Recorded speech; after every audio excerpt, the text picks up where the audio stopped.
சுமார் 800 ஆண்டுகளுக்கு முன்பாகவே சீனாவில் ராக்கெட்டுகள் கண்டுபிடிக்கப்பட்டிருந்தன. ஆரம்ப நாள்களில் மரக்குழாய்களில் வெடிமருந்து நிரப்பப்பட்டு ராக்கெட்டுகள் உருவாக்கப்பட்டன. இவற்றை தீ அம்புகள் ஃபயர் ஆரோஸ் என அவர்கள் அழைத்தனர். கிபி 1232 மங்கோலிய இராணுவ வீரர்களுடன் போரிடுவதற்காக சீனர்கள் இந்த தீ அம்புகளை பயன்படுத்தினர். ராக்கெட் உருவாக்கும் இந்த முறையானது விரைவில் மத்திய கிழக்கு மற்றும் ஐரோப்பிய நாடுகளுக்கு பரவியது. அவர்கள் ராக்கெட்டை ஒரு போர்க்கருவியாக பயன்படுத்தினர். ஆரம்ப காலத்தில் ராக்கெட் ஒரு போர்க்கருவியாக பயன்பட்டிருக்கு. சீனர்கள் மங்கோலியர்கள் மீது தாக்குதல் நடத்த யூஸ் பண்ணியிருக்காங்க. 1232 ஆண்டு இந்த மரக்குழாய்களில் வெடிமருந்து நிரப்பப்பட்டு ராக்கெட்டுகள் உருவாக்கப்பட்டிருக்கு. ஆரம்ப காலத்தில் 200 ஆண்டுகளுக்கு முன்பு.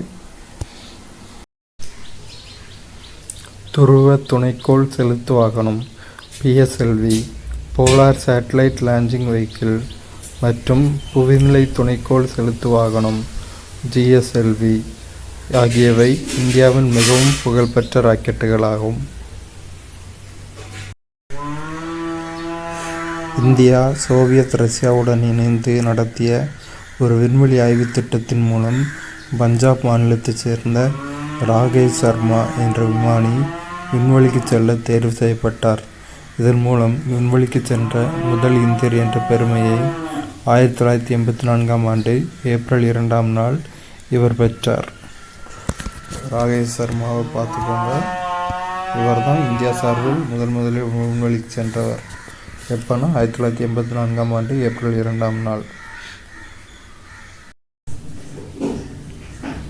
கலாம்சாட் என்பது 64 கிராம் மட்டுமே எடை கொண்ட உலகின் மிகச்சிறிய செயற்கைக்கோள் ஆகும். இது தமிழகத்தின் கரூர் நகருக்கு அருகில் உள்ள பள்ளப்பட்டி என்ற சிற்றூரில் ரிபாத் ஷாருக் என 18 வயது பள்ளி மாணவனின் தலைமையில் உயர்நிலைப்பள்ளி மாணவர்களால் உருவாக்கப்பட்டது. இது 2017ஆம் ஆண்டு ஜூன் 22ஆம் நாள் நாசா விண்வெளி ஆய்வு மையத்தில் இருந்து விண்ணில் செலுத்தப்பட்டது. கலாம்சாட் பாருங்கள். இதுதான் கலாம்சாட். இது ரிபாத் ஷாருக் அப்படிங்கிற பேர் ஒரு தலைமையில் கண்டுபிடிக்கப்பட்டிருக்கு. ஷாருக் கான், ஆக்டர் ஷாருக் கான் ஞாபகம் வச்சுக்கோங்க, ஈஸியாக இருக்கும். ரிபாத் ஷாருக்.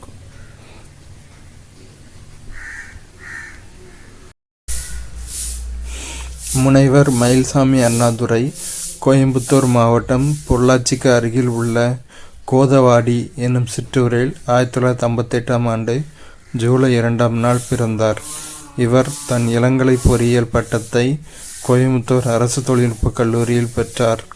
1982ஆம் ஆண்டு PSG தொழில்நுட்பக் கல்லூரியில் முதுகலை பட்டம் பெற்றதுடன் அதே ஆண்டில் இந்திய விண்வெளி ஆய்வு மையத்தில் ஆய்வாளராக பணியேற்றார். பிறகு கோயம்புத்தூர் அண்ணா தொழில்நுட்ப பல்கலைக்கழகத்தில் முனைவர் பட்டத்தையும் பெற்றார். இவர் செயற்கைக்கோள் துறையில் முன்னணி தொழில்நுட்ப வல்லுநர் ஆவார். இவர் சந்திராயன் 1 திட்ட இயக்குநராக பணியாற்றியுள்ளார். குறைந்த செலவில் சந்திராயனை வடிவமைத்ததில் இவரது பங்கு குறிப்பிடத்தக்கது. முனைவர் மயில்சாமி அண்ணாதுரை. சொந்த ஊர் கோதவாடி, கோயம்புத்தூர் மாவட்டம் பொள்ளாச்சி. பிறந்த நாள் ஜூலை 2, 1958. கோயம்புத்தூர் அரசு தொழில்நுட்ப கல்லூரியில் UG படிச்சிருக்காரு. 1982 PSG காலேஜில் போஸ்ட் கிராஜுவேட் படிச்சிருக்காரு. அதே 1982 இஸ்ரோவில் ரிசர்ச் சயின்டிஸ்டாக ஜாயின் பண்ணியிருக்காரு. அதுக்கப்புறம் கோயம்புத்தூர் அண்ணா யூனிவர்சிட்டியில் PhDயும் முடிச்சிருக்காரு. அவ்வளோதான். சந்திராயன் 1 திட்ட இயக்குநராக பணியாற்றியிருக்காரு. குறைந்த செலவில் சந்திராயனை வடிவமைத்திருக்கிறார்.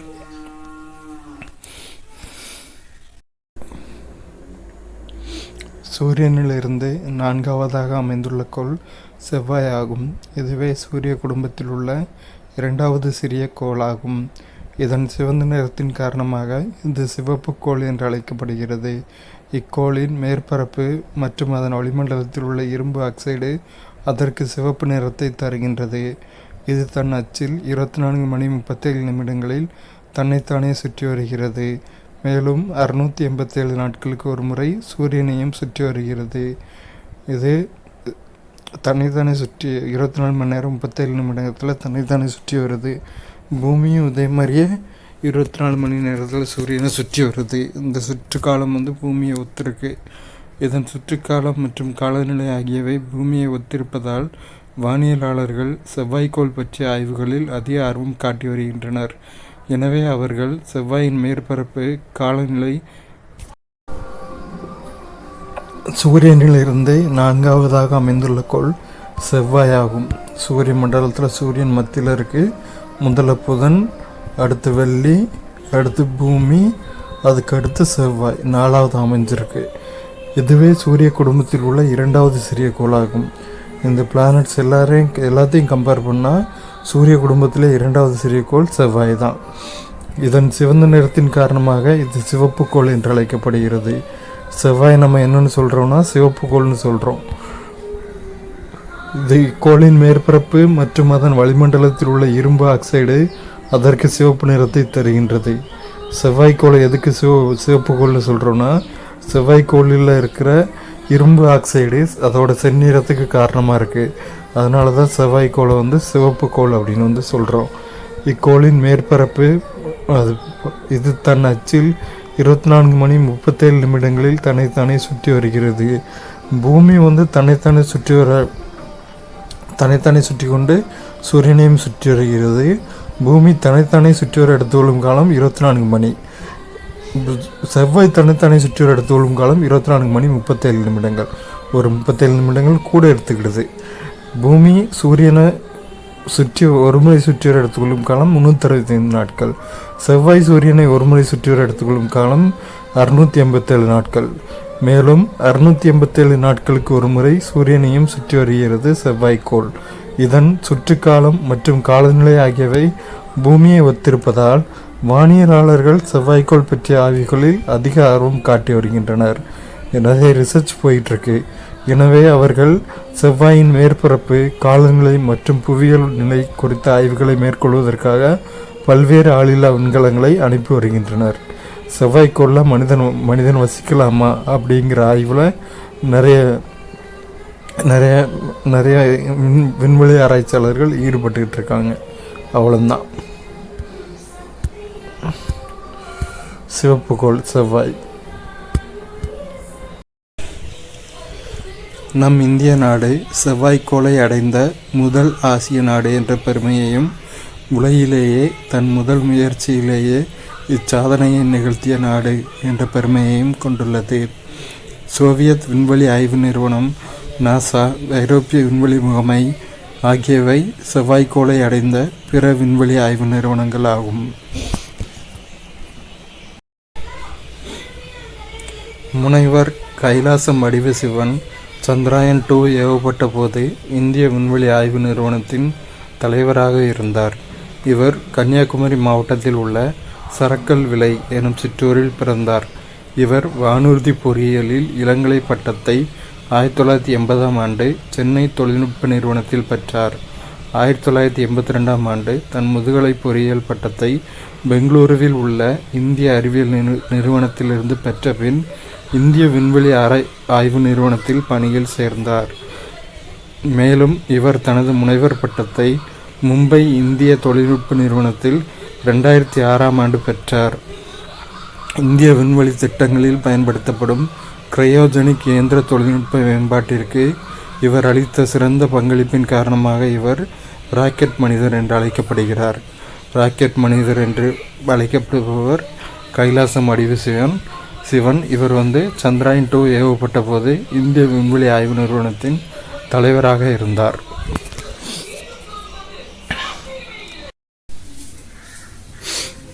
பூமியின் ஒரே இயற்கை துணைக்கோள் சந்திரன் ஆகும். இது பூமியிலிருந்து சுமார் 3,84,400 கிலோமீட்டர் தொலைவில் உள்ளது. இதன் விட்டம் 3,474 கிலோமீட்டர் ஆகும். சந்திரனில் வளிமண்டலம் இல்லை. சந்திரன் தாமாக ஒளிர்வது இல்லை. சந்திரன் சூரியனிலிருந்து வரும் ஒளிக்கதிர்களையே எதிரொலிக்கிறது. இது தன்னைத்தானே சுற்றி வர எடுத்துக்கொள்ளும் நேரமும் பூமியை சுற்றி வர எடுத்துக்கொள்ளும் நேரமும் சமமாக இருப்பதால் நாம் எப்போதும் சந்திரனின் ஒரு பகுதியையே பார்க்கிறோம். ஸோ சந்திரன் வந்து தானாக ஒளிராது, சூரியனிடமிருந்து பெற ஒளியை வந்து எதிரொலிக்கும். அவ்வளோதான்.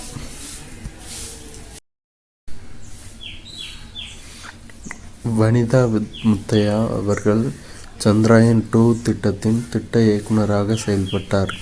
இவர் 1964ஆம் ஆண்டு ஆகஸ்ட் 2ஆம் நாள் சென்னையில் பிறந்தார். இவர் திருச்சியில் பள்ளி படிப்பை முடித்து சென்னை கிண்டி பொறியியல் கல்லூரியில் பட்டப்படிப்பை முடித்தார். இளம் பொறியாளராக இஸ்ரோவில் இணைந்த இவர் 30 ஆண்டுகளுக்கு மேலாக அங்கு பணியாற்றி வருகிறார். இவர் இஸ்ரோவின் துணை திட்ட இயக்குநராக பணியாற்றியுள்ளார். 2013ஆம் ஆண்டு செவ்வாய்க்கோளிற்கு செலுத்தப்பட்ட மங்கள்யான் திட்டத்திலும் இவர் பணிபுரிந்துள்ளார். இவர் இஸ்ரோவின் முதல் பெண் திட்ட இயக்குனர் ஆவார்.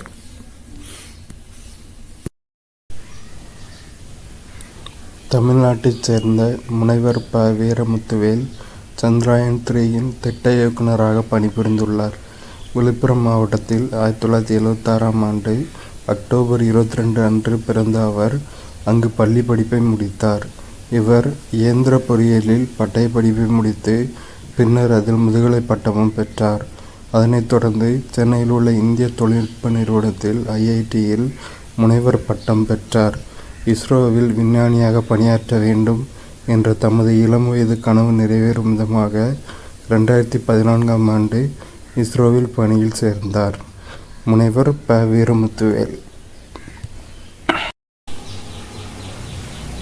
சந்திரனில் தரையிறங்கிய அப்பல்லோ 11 விண்கலத்தில் பயணித்தவர்கள் நீல் ஆம்ஸ்ட்ராங், புஷ் ஆல்ட்ரின் மற்றும் மைக்கேல் காலின்ஸ் ஆவர். அப்பல்லோ 11இல் பயணித்தவர்கள். கல்பனா சாவ்லா விண்வெளியில் பூமியின் சுற்றுவட்ட பாதைகளில் 10.4 மில்லியன் மைல்கள் பயணம் செய்துள்ளார். மேலும் 372 மணி நேரத்திற்கும் மேலாக விண்வெளியில் தங்கியிருந்துள்ளார். நமது இந்திய வம்சாவளியைச் சேர்ந்த கல்பனா சாவ்லா இறந்துட்டாங்க. விண்கலம் திரும்ப பூமிக்கு வர வழியில்.